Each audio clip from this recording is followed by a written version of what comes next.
વલસાડ શહેરમાં 2.5 દિવસના ગણેશજીની વિસર્જન યાત્રા નીકળી। વલસાડના ધારાસભ્ય ભરતભાઈ પટેલ પણ ગણેશજીનું વિસર્જન કરવા ઔરંગા નદી કિનારે આવી પહોંચ્યા।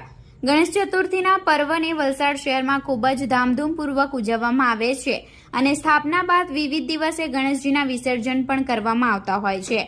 ત્યારે આજરોજ વલસાડમાં 2.5 દિવસની ગણેશજીની વિસર્જન યાત્રા નીકળી હતી, જેમાં વલસાડના વિવિધ વિસ્તારોમાંથી ઘરમાં તથા પંડાલોમાં સ્થાપિત ગણેશજીની પ્રતિમાઓ વિસર્જન કરવા માટે ડીજે તથા નાસિક ઢોલના તાલ સાથે લોકો વલસાડની ઔરંગા નદી કિનારે પહોંચી આવ્યા હતા।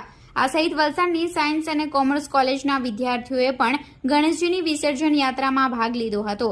ત્યારે વલસાડની ઔરંગા નદી કિનારે વલસાડના ધારાસભ્ય ભરતભાઈ પટેલ પણ પોતાના ઘરે સ્થાપિત થયેલ ગણેશજીની પ્રતિમા લઈ વિસર્જન કરવા આવી પહોંચ્યા હતા અને ગણપતિ બાપ્પા મોરિયાના નાદ સાથે ગણેશજીની પ્રતિમાને ઔરંગા નદીમાં વિસર્જિત કરાઈ હતી।